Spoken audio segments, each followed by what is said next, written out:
Okay, Capricorn, welcome to the extended. Before I throw some runes, I want to get some clarification on some more of these energies.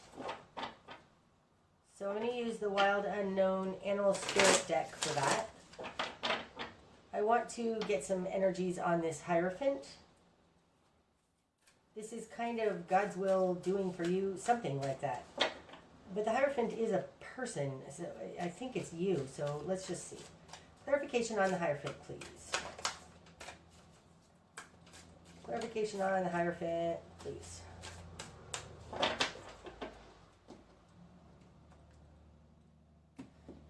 These. That's interesting. Okie dokie. That's a whole lot. Okay, 4 of them. Moth, horse, oyster, beaver. Okay, so whatever the gift this Hierophant has for you, it's about taking action, finding the gem inside, and doing the work. Okay. Moth is it's a hidden, quiet energy. It speaks to unseen realms. Moths always go towards the light, so this is, it's the natural progression of whatever you're doing here is to seek higher. Coming out with horse, it's moving forward. That's water, okay. It's moving forward, taking action in the world based on a very intuitive something. Horse acts on their intuition.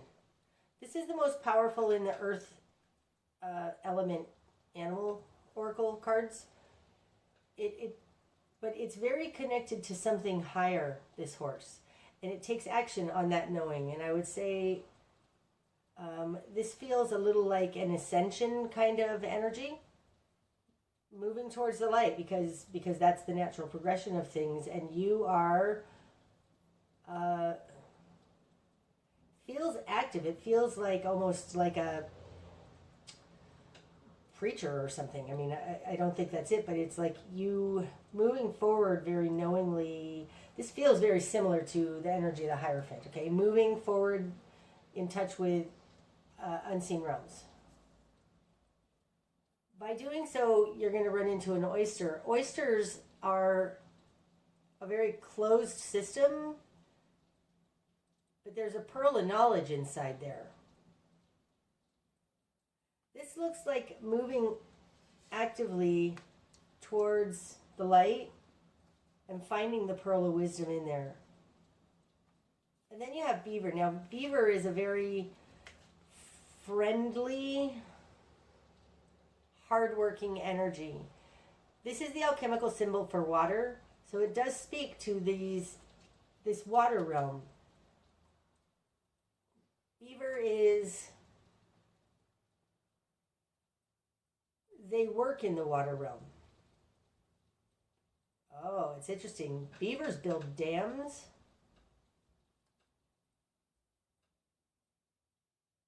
And I was saying that it feels like you're building a wall and your best course of action is to not build that wall. This seems to like place your strength and build that wall in solidarity with your higher beings, your higher self. It's like this feels like putting your faith in not just the earth realm.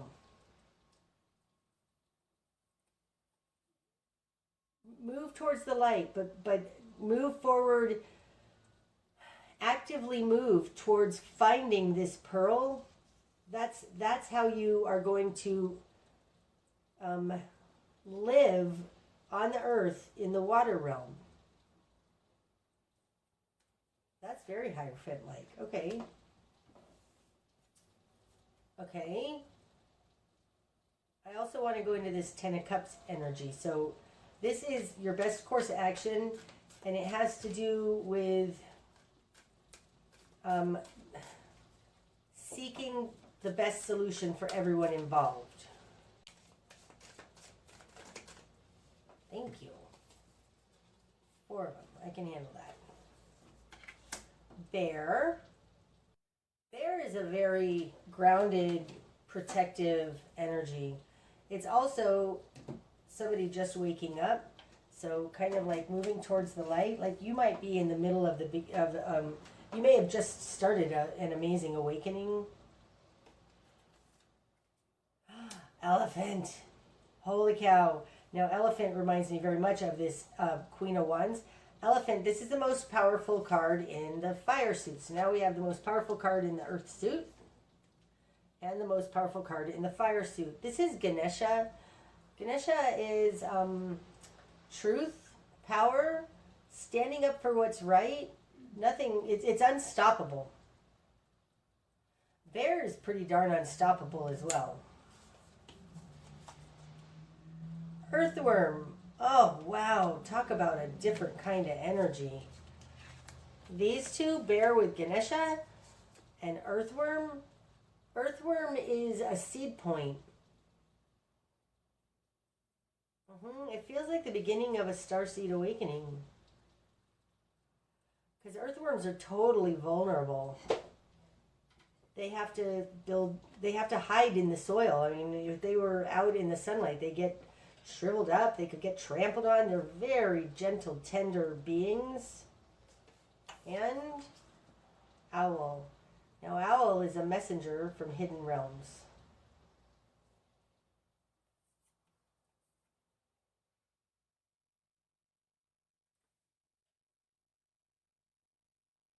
This feels like you are learning how to accept messages from hidden realms. You are a shiny, enlightened being, though, but you're tender. Like somebody's hurt you, Capricorn, and you're really squishy and tender. I mean, this earthworm feels almost like Cancer kind of energy. Cancers are squishy, tender, vulnerable beings. If you get past that shell and you get into that soft, squishy flesh on the inside, they're just like this. Which is interesting because Cancer is your opposite sign. This looks to me like go into that vulnerable place of yours. Wow, that's interesting. Spirit's asking you to go into that vulnerable place of yours. Bear is totally Capricorn kind of energy. Oh, that's interesting. Okay, so what am I feeling here? What am I trying to say to you? I think it's in your nature, Capricorn, to just move forward in the world, stable. But Bear is not a spiritual being. Bear is very grounded. That's Capricorn. Moving forward, very grounded. These two cards, Elephant and Owl, flanking this earthworm, these are both very spiritual cards. This is a messenger from spiritual realms. Elephant is a force that moves forward. It's a fire. It's a fire energy. It's a spiritual energy. It's a spiritual warrior, standing up for what's right energy.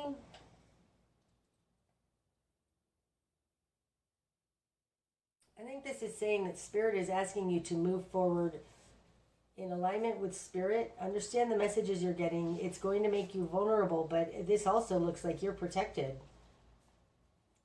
You're protected. Oh, that's awesome. Owl also, again, it makes me feel like pray for this person. Pray for their highest good. Like you need to find the highest good for all of this, even though you're going to be vulnerable in it, but you're protected. That's beautiful. Okay?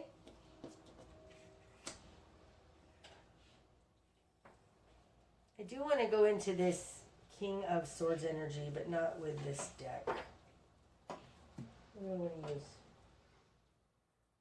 I think I'm going to use Kipper cards to go into that King of Swords energy. Now, I don't use these very often because sometimes they're a little too specific and a little too earth-based for me, but we're just going to see. Right? Like the living room.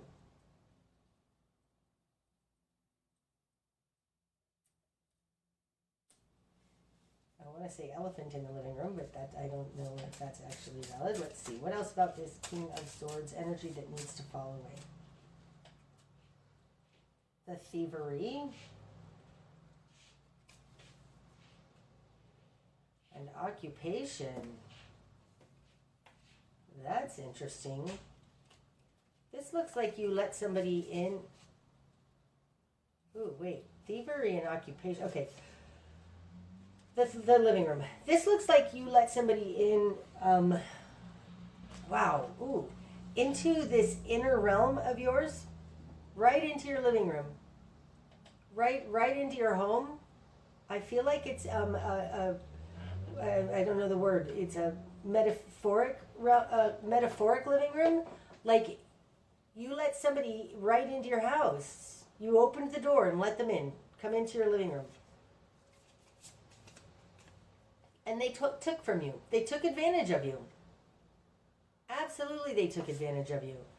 Occupation, this may have been somebody from your work that you thought you could trust. Or it could be that their occupation is that they are a professional thief. It feels more like that. It's like this person just never had good intentions, and you welcomed them right on in because you didn't know. That's what it feels like.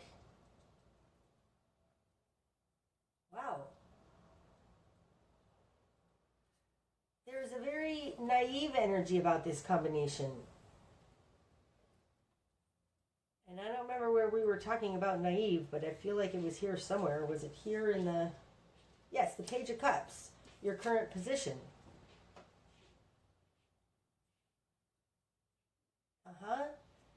Like you were trusting and you didn't realize that there are dangers out there, and you let this person right on into your living room and they stole something from you. Maybe they physically stole something out of your living room. It doesn't feel like that though, but I don't usually do readings like that anyways. This feels more like somebody took advantage and you didn't know not to invite in. It feels like Little Red Riding Hood, right? Like don't invite that wolf in.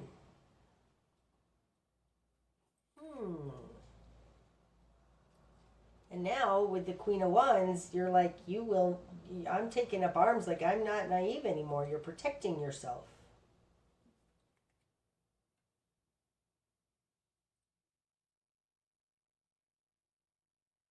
This person needs to fall away, and this person has got you tangled up. I think it feels now like this person has you tangled up. Okay. If you've gotten entangled with this person's energy, there's something about not feeding that line of energy. If you want to release yourself from that entanglement, and that may be the creator beingness that we talked about. That in order to release yourself from this entanglement, you need to change your thoughts. Stop assuming that this person is human being and has compassion and wants the best for you and everybody around them. I don't think that that's true.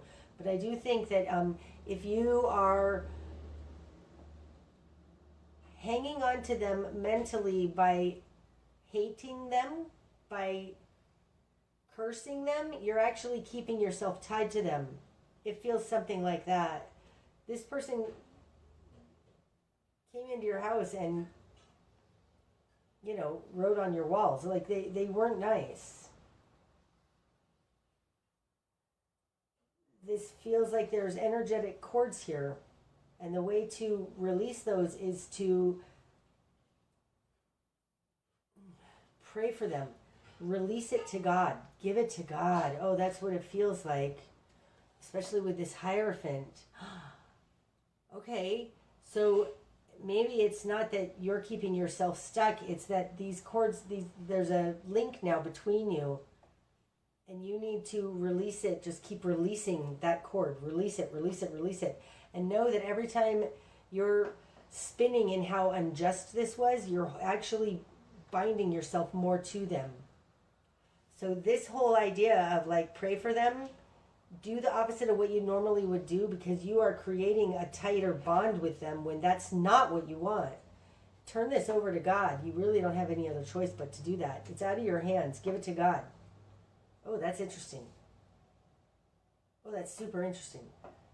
Okay, then I want to go into this Queen of Wands energy with the Kipper deck. Wow, Kipper deck did pretty good right there. More energies, please. So we'd like clarification on the Queen of Wands. What is it that she needs to do? I'm not sure we can get this from this kind of deck, but let's just see.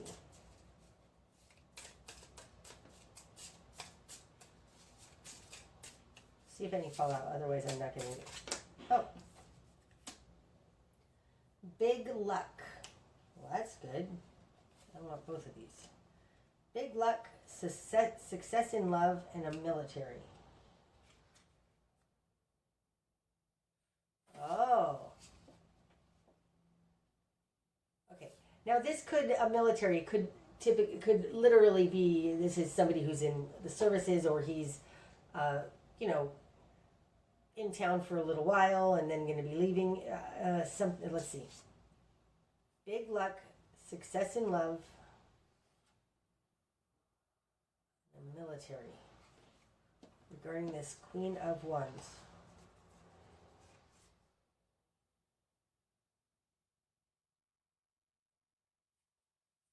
Military is throwing me off.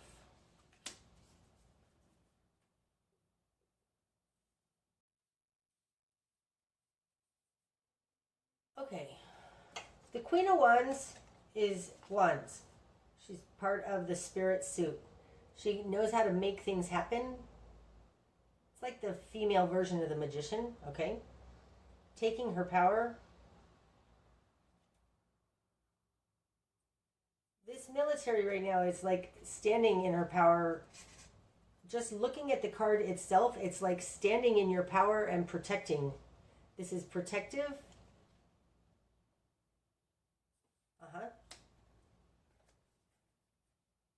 Success in love and big luck. This feels like being protective. It has to do with believing that you're lucky. Okay, so the Queen of Wands is taking action towards standing in her power, knowing this. And every time your mind drifts off into hating them, you're disconnected from this big luck in love and being protective over like how awesome you are, how lovable you are.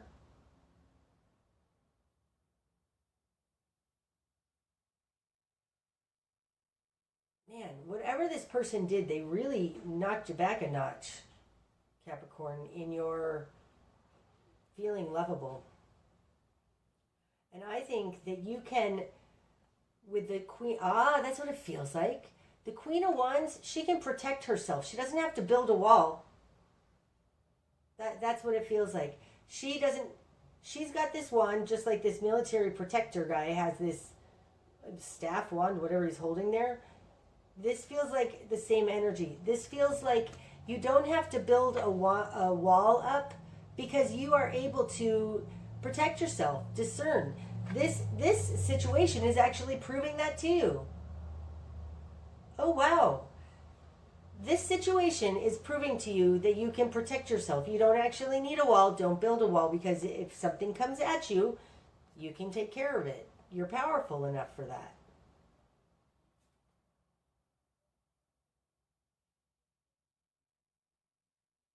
That's cool.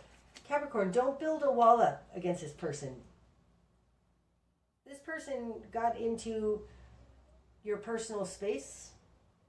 I think that you welcomed them into your personal space, but either way, I think you went from the Page of Cups into the Queen of Wands. You're wiser now. That you don't need to build a wall, because now you're not going to fall into that anymore. You're not naive anymore. Well, that's interesting. Okay. Let's throw some runes.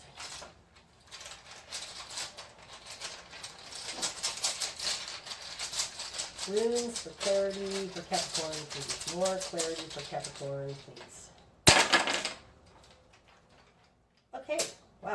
interesting. These all fell here, face up, and this one is face down, way up there on the Hierophant. So we're going to save that one for last.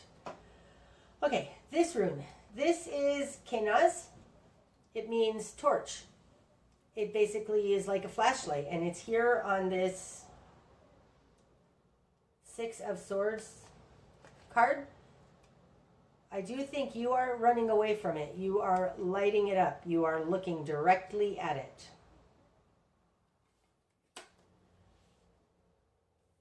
Rido. This is Rido. It stands for a journey, moving on, going somewhere else. You have it on its side, almost in reverse. This says, don't run from this. Building a wall also is kind of running from something. It's hiding behind a wall. This says don't run from it. Stand your ground.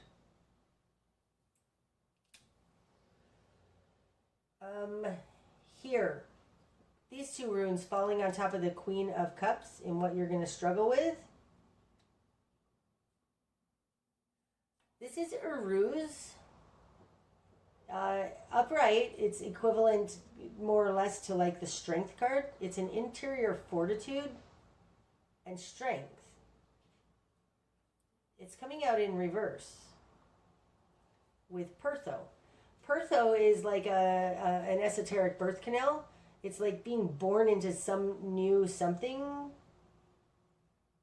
This feels stubbornly resisting this new start, this new birth into something new.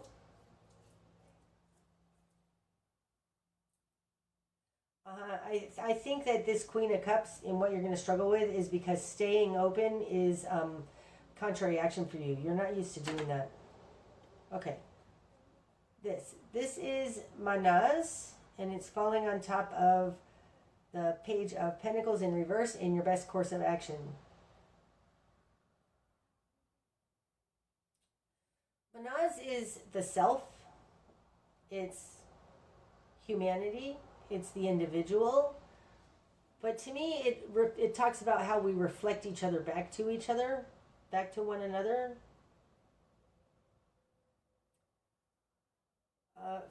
Falling on top of this Page of Pentacles, it does feel like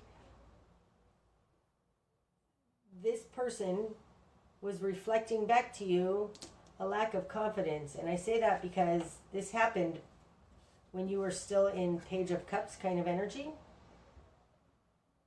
Just innocent, naive, unknowing, trusting. And now you're stepping into your power. This manipulation, I think, happened though because this speaks about like reflection.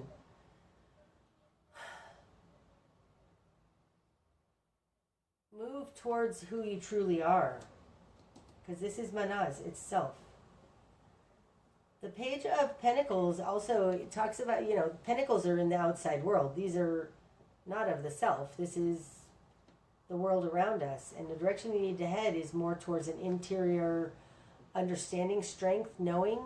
Like your prosperity comes from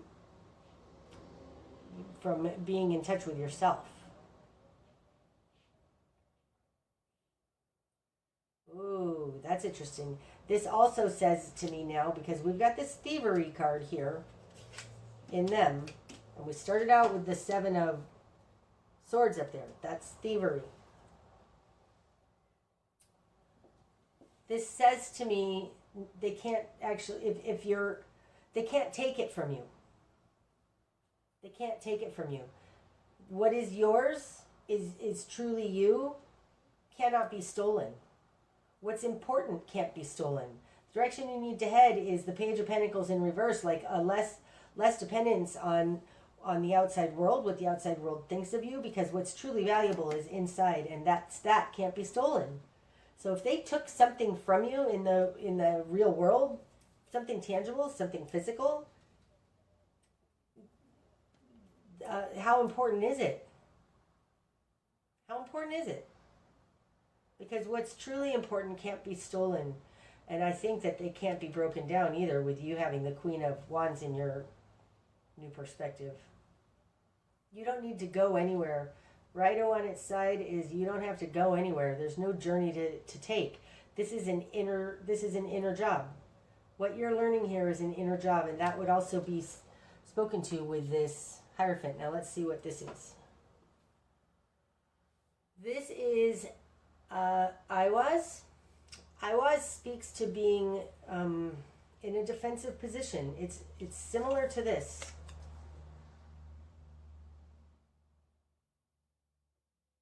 And since it's falling on top of the Hierophant, it's like protect what's truly valuable.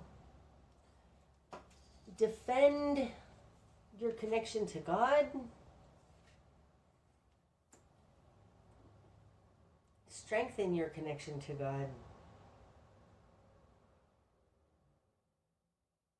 But this literally translates as defend your connection to God.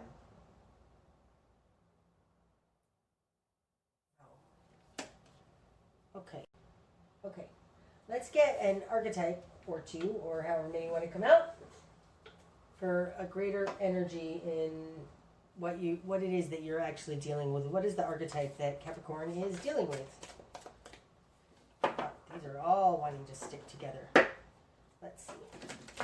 This is the Wild Unknown Archetypes deck by Kim Kranz.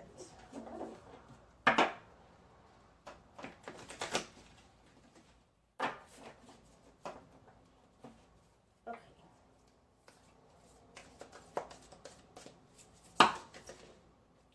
I'm not taking 20 cards like that. Okie dokie. Wow, look how they are all sticking together. That's so interesting.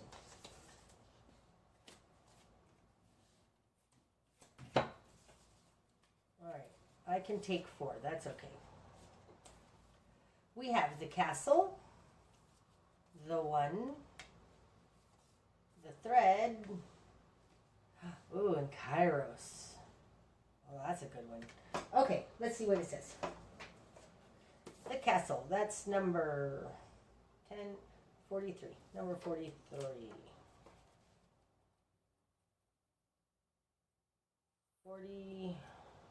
43. Sorry, I'm bad with Roman numerals. XL123. XL123. This one. The castle. The palace. The penthouse. The fortress. That is so interesting that I placed it on top of the living room. Let's see what it says. It's no wonder fairy tales tell of sleeping princesses within castle walls. Like most archetypes, the castle is loaded with duality. It represents abundant riches, seductive fantasy, ornate wonders, and lavish adornments. Yet the walls are thick, cold, and shadowy. This card points to a tendency to hold on to possessions, quite possibly a literal home, or position that project the image of achievement, while the soul longs to run barefoot in the forest, leaving it all behind. At times we must settle down, yet the castle lulls us with its spell of materialism, and we fall asleep to our deepest dreams. The castle can be a motivating force, an enchanting goal to travel toward, but it is best not to linger within its walls of decadent deception for too long. Oh, that's so interesting. That's what I'm feeling here with this Manaz rune. It's like you need to head in a direction that's the Page of Pentacles in reverse. It's like this. The material world is not what's fulfilling to the soul. Oh, that's so interesting that came out. And I've been using this archetypes deck for a while now. It's the first time I've actually received the castle card. That's interesting. Okay, the 1, number 30. Wow, that opened right up to where we have to be. In non-duality, one love, unus mundus. Our ability to experience this archetype firsthand is limited. It comes in brief and potent moments that we are left to savor for a lifetime. The 1 is both the energy that unites all living beings and our capacity to sense this intimate union. This archetype eludes us most of our lives, appearing as a concept in a distant galaxy. Yet when we are in the midst of its power, a solemn reverence falls across all the land. We glimpse ourselves in the vastness of all consciousness and are neither small nor large within that field.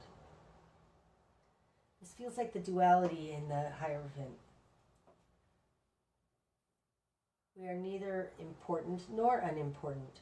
All duality fades away and we are left with what is, the precious knowing that life is a gift and we are both the giver and the receiver of this fortune. Wow, okay, I'm sorry. These archetype cards so far are like summing this reading up better than I did. This is beautiful. Okay, the thread. Number 70.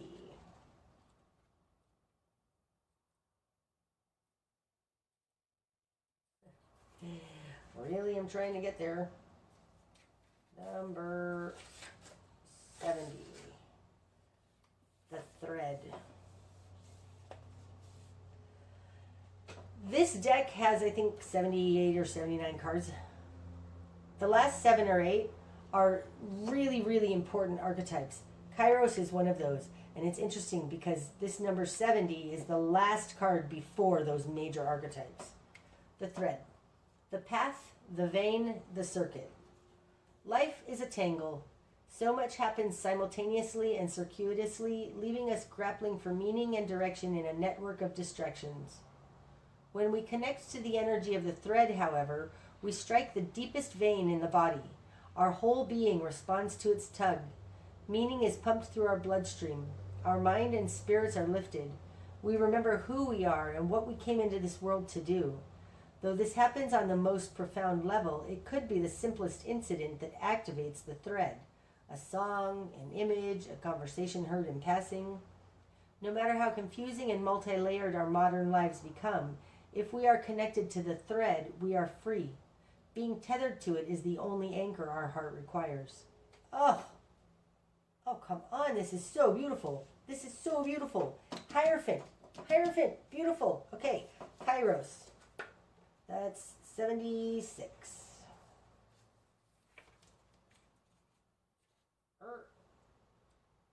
75, 76, 77, 78. Okay, so there are 78 cards. This is 76. Kairos. Mythic time. Synchronicity. We have all had the experience of timelessness, of life beyond the ticking of the clock. It may be felt as time standing still, slow motion, or losing track of time on a walk or in a lovely conversation. This is known as mythic time, and it is the territory of Kairos. This card suggests there is a secondary time continuum that goes beyond any earthly clocks and schedules. Within this non-linear realm, we access divine timing. A single moment ripens with auspiciousness, and our actions change the trajectory of our whole life. Time becomes a living thing that watches over us and tells us precisely when to speak or act. When this card appears, it is all about patience and precision. No clock can guide you.